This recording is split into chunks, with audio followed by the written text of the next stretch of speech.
మన దేశంలో ఎన్నో అంటే ఎన్నో టెంపుల్స్ ఉన్నాయి. ప్రతి టెంపుల్ వెనకాల ఏదో ఒక చిన్న మిస్టరీ అయితే ఉంటుంది. అలాంటి మిస్టరీస్ కలిగి ఉన్న 3 టెంపుల్స్ గురించి అయితే మనం ఇప్పుడు చూద్దాము. సైంటిస్ట్‌లకు గూడా అంతు చిక్కని మిస్టరీస్ అయితే ఈ టెంపుల్స్‌లో ఉన్నాయి. ఆ టెంపుల్స్ గురించి మాట్లాడుకునే కన్నా ముందు మా ఛానల్‌కి ఎవరైనా కొత్తగా వచ్చి ఈ వీడియో చూస్తుంటే ఫస్ట్ మా ఛానల్ సబ్స్క్రైబ్ చేసి పక్కన బెల్ ఐకాన్‌ని ఆన్‌లో పెట్టుకోండి. నంబర్ 1 టెంపుల్ వచ్చేసి బిజిలి మహాదేవ్ టెంపుల్. ఈ టెంపుల్ వచ్చేసరికి ఒక శివ ఆలయము. ఈ టెంపుల్ వచ్చేసరికి ఒక అందమైన పర్వతం పైన ఉంది. ఈ పర్వతం ఎవరి పైన ఉందో లాస్ట్ వీడియో ఎండింగ్‌లో అయితే నేను చెప్తాను. అయితే ఈ టెంపుల్‌లో మిస్టరీ ఏంటిదంటే ఈ టెంపుల్‌లో 12 సంవత్సరాలకు ఒకసారి ఈ టెంపుల్ పైన అయితే పిడుగు పడుతుందంట. పిడుగు పడ్డ వెంటనే అక్కడ ఉండే ఏదైతే శివలింగం ఉంటుందో ఈ టెంపుల్‌లో ఆ శివలింగం అక్కడ నుంచి విచ్ఛిన్నమైపోతుందంట. ఎవరైతే అక్కడ పూజ చేసే పూజారి ఉంటాడు కదా, అతను ఆ శివలింగానికి విచ్ఛిన్నమైపోయిన వెంటనే వెన్నతో ఆ శివలింగానికి చూస్తే అది మునుపటి రూపంలో వస్తుందంట. ఇది ఇలా ఎందుకు జరుగుతుందో సైంటిస్టులు అయితే చాలా అంటే చాలా కనుగొన్నారు, కానీ ఇప్పటికీ దీనికి రీజన్ అయితే అస్సలు కనుగొనలేదు. ఇలా 12 సంవత్సరాలకు ఒకసారి పిడుగు పడ్డ వెంటనే అక్కడ ఉన్న వాళ్ళు ఎవరైతే చుట్టుపక్కల సరౌండింగ్స్లో ఉండేవాళ్ళు అక్కడికి వచ్చి ఈ అద్భుతాన్ని అయితే చూస్తారంట. ఇక్కడ పిడుగు పడ్డ వెంటనే శివలింగం విచ్ఛిన్నమైపోతుంది కదా, దీని వెనకాల ఎన్నో అంటే ఎన్నో కథలు ఉన్నాయి.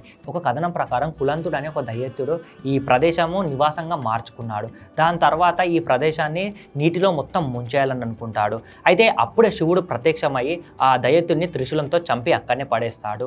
చంపేసిన తర్వాత ఈ అందమైన పర్వతం ఆ దైత్యుడి పైనే ఏర్పడ్డదని అక్కడ ఉన్న వాళ్ళు అయితే అంటారు. ఈ పిడుగులు పడ్డ వెనకాల ఇంకొక రహస్యం ఏంటంటే ప్రతి పుష్కరానికి ఒకసారి దేవతల రాజైన ఇంద్రుడు శివుడి ఆదేశం కోసము ఆ టెంపుల్ పైన పిడుగులు కురిపిస్తారని అక్కడున్న ప్రజల నమ్మకం. ఎన్నో మిస్టరీస్ దాగి ఉన్న ఈ టెంపుల్ వచ్చేసరికి హిమాచల్ ప్రదేశ్లో ఉంది. ఈ టెంపుల్కి వెళ్ళి ఏదైనా మనం గట్టిగా కోరుకుంటే అది వెంటనే నెరవేరుతుందంట. Number 2 మతంగేశ్వర temple. ఈ మతంగేశ్వర టెంపుల్స్లో ఎన్నో అంటే ఎన్నో మిస్టరీస్ అయితే ఉన్నాయి. సైంటిస్టులు కూడా అసలు ఒక్కటి కూడా అంతు చిక్కని టెంపుల్స్లో ఇది ఒకటని చెప్పొచ్చు. ఈ మతంగేశ్వర టెంపుల్స్లో ఇంట్రెస్టింగ్ ఉన్న ఒక 2 మిస్టరీస్ అయితే నేను చెప్తాను. ఈ టెంపుల్ హిస్టరీ ప్రకారం ఈ టెంపుల్ సరౌండింగ్స్లో మొత్తం 85 టెంపుల్స్ ఉండేవంట, కానీ ఇప్పుడు కేవలం 25 టెంపుల్స్ మాత్రమే ఉన్నాయంట. ఇంకా మిగతా టెంపుల్స్లో ఏమైపోయాయని కూడా ఇప్పటి వరకు అసలు అంతు చిక్కలేదు. సైంటిస్టులే దీని గురించి అసలు ఏం మాట్లాడలేకపోయారు.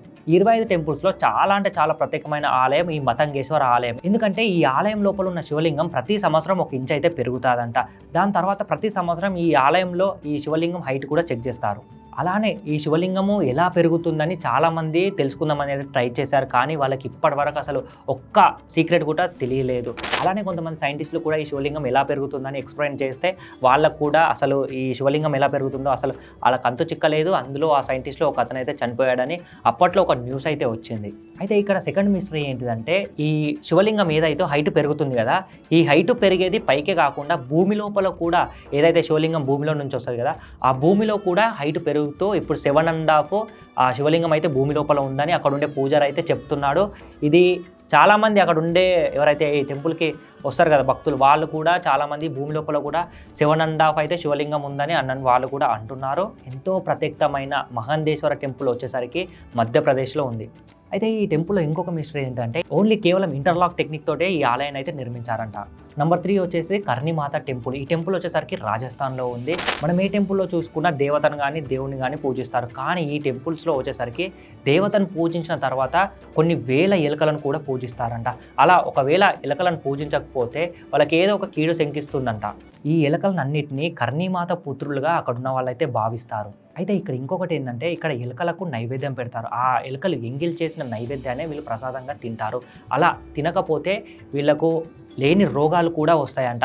సరే, ఎలుకల ఎంగిల్ చేసిన తింటే మాకు ఏదైనా ఒక రోగం వస్తుందని మీరు అనొచ్చు. ఆ రోజు నుంచి ఈ రోజు వరకు ఎలుకలు ఎంగిల్ చేసిన ప్రసాదం తిన్న వారికి ఎలాంటి రోగం అయితే రాలేదు. వాళ్ళు ఇంకా చాలా అంటే చాలా మంచిగా అయితే ఉన్నారు. ఈ మందిరం వచ్చేసరికి మొఘల్స్ కాలానికి సంబంధించిందని అక్కడ ఉన్న వాళ్ళైతే చెప్తారు. ఈ టెంపుల్ ఎంత రహస్యంగా ఉంటుందో అంతే అందంగా కూడా ఉంటుంది. అయితే ఇక్కడ ఇంకొకటి ఏంటంటే మనము ఏదన్నా సరే దేవుడి ముందుండి కోరుకుంటే అది నెరవేరుతుందని అంటారు కదా, కానీ ఇక్కడ మాత్రము ఎలుకల ముందు ఉండి ఏదన్నా గట్టిగా కోరుకున్నాం అనుకో అది పక్క నెరవేరుతుందని అక్కడ చుట్టుపక్కల వాళ్ళు అయితే చెప్తూ ఉంటారు.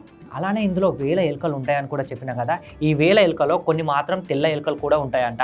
ఆ తెల్ల ఎలుకలు ఎవరికైతే కనిపిస్తాయో వాళ్ళు అదృష్టవంతులని అక్కడ ఉన్న వాళ్ళు అయితే చెప్తూ ఉంటారు. ఈ కర్ణిమాత టెంపుల్కి మీరు వెళ్ళాలనుకుంటున్నారా? ఈ టెంపుల్ వచ్చేసరికి రాజస్థాన్లో ఉంది. ఈ 3 ఇంట్రెస్టింగ్ అండ్ మిస్టరీస్ కలిగి ఉన్న టెంపుల్స్ గురించి మీరేమనుకున్నారో కింద కామెంట్ సెక్షన్లో కామెంట్ చేయండి. అలానే మీరు ఈ 3 టెంపుల్స్లో ఏదైనా టెంపుల్కి వెళ్ళి ఉంటే కింద కామెంట్ సెక్షన్లో అయితే తప్పక అయితే కామెంట్ చేయండి. ఇలాంటి more interesting and mysteries temples కోసం మా ఛానల్ సబ్స్క్రైబ్ చేసి పక్కన బెల్ ఐకాన్ని ఆన్లో పెట్టుకోండి. అంతకంటే ముందు మా వీడియోని లైక్ చేసుకోండి.